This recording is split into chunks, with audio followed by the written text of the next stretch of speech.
Welcome to Turning Tuesday. I'm Turner in Oz, and this is the weekly video where a hobbyist wood turner will make something. This week I'm making a Myrtle Australia pen. So what that is a streamline-style with some Australian accents. So this piece of wood is absolutely stunning, and I'm going to move in and start with the skew. Coming in with some planing cuts and just taking those edges down pretty quickly and getting a nice round over on that. So if you haven't seen my videos before of making pens, when I'm making the broad style, I do like to have a little bit of weight at the front just for holding on to. So almost a bulbous shape, and then it tapers down to a very nice thin tip. So I will maintain the shape that's there now, but it will get significantly skinnier. I am a hobbyist and I do make plenty of mistakes, so if you've got any advice, please reach out, leave a comment and let me know, because I'm always engaging with the community and always happy to listen. So right there I just took some quick channels down. Now this myrtle is extremely soft. This Tasmanian Myrtle, it seems to be significant sapwood.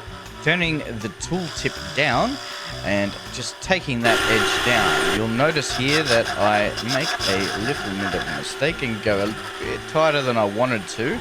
So coming in with that tip there, I came in on too much of a steep angle, so I went back to a planing cut and just smoothed that back out, and I'm much happier with the shape that's come out. So the back end of the pen is almost done, and I will start moving on to the front. So starting to create that taper now, as you can tell, and just keeping that nice round over at the back and slowly bringing it down. Now I do quickly do a push cut down and take out an excess waste there because it was extremely bulbous. So I just wanted to take that down and make it a nice manageable size. Coming in again with the tool tip down and just giving it a really nice gentle cut down to the bushing size. This is on a mandrel and I am using bushings because these ones do not go inside the brass barrels. As you may know from other videos, I do like to use between centers when I'm using the bushings that go inside, but the bushings just help me guide it down to the correct size. Now you may notice here that I've nicked that center band of the bushing.